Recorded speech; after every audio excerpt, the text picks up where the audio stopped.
ายดี ห้างเขาบ้านน้ำมนต์แต่ว่าตอนนี้เขาบ่ได้เขา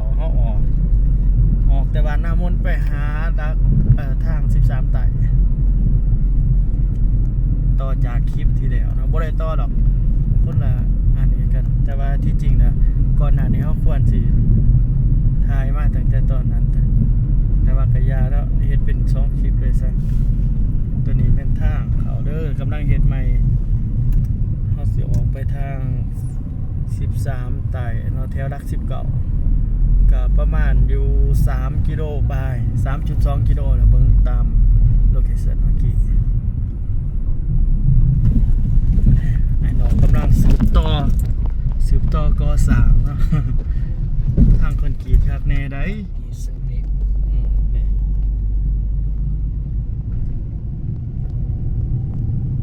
ต่อไปนี่ก็สิบ่ได้ไกลคือเก่าแล้วเนาะแต่ก่อนทางโคโลเคเดแถวนี้โอ้เบิ่งบ่เป็นเที่ยวคือว่าไกลแท้ไกลว่าเส้นทางตัวนี้ก็สอดตั้งแต่13 ไต่ไปออกใส่หลัก10 เก่าอยู่ทางไปทางงอนเนาะแถวลาดคุ้ยแถวอุดมพลเส้นทางตัวนี้นะก็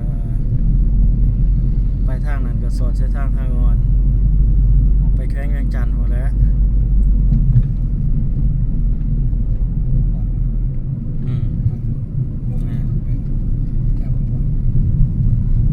พลคำ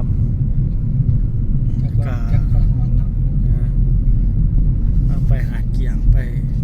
คุด3 บาทไปจิไปบัตรเกินบัตรก่อน อันนี้เป็นบริษัทลาวแพ็กเกจจิ้งคอมพานีบริษัทลาวแพ็กเกจโอ้โหว่าเขาเฮ็ดอีหยัง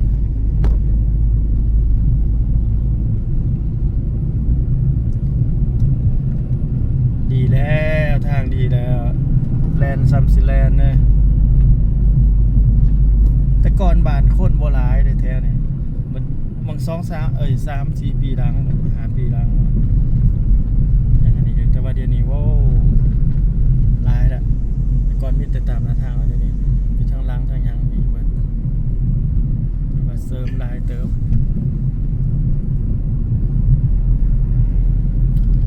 ฝากพี่น้องปองปายกดไลค์กดแชร์กดติดตามให้นะเด้อบ่แชร์ก็ได้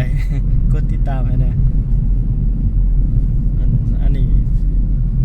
ช่องใหม่เนาะ YouTube สิโพสต์ลง YouTube โอเคมาฮอดนี่3 แยกเลี้ยวซ้ายเป็นพุ่นแหละเมื่อทางลัก21เนาะไปทางใต้เลยแต่ว่าคันเลี้ยวขวาทางนี้เป็นเขาในเมืองแล่นไปทางสนามกีฬาลัก16พุ่นแหละไปเลย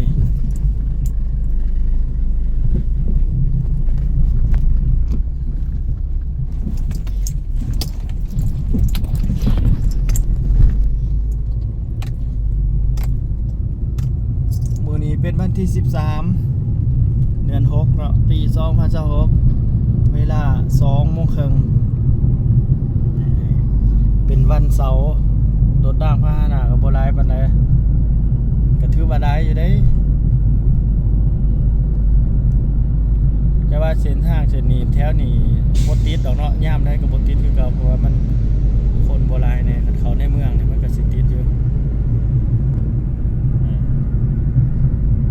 เที่ยวลักๆแถวนี่ก็แม่นทางเมื่อใต้แล้ว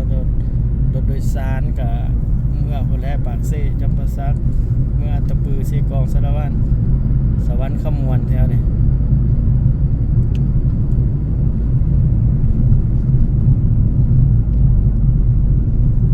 แล้วก็ไปอันนั้นไปเชียงควางก็ไปทางนี้คือกันไปไหนเนาะควางไปใส่สมบูรณ์ว่าไปเวียดนามเลยแล่นไปทางลักซาว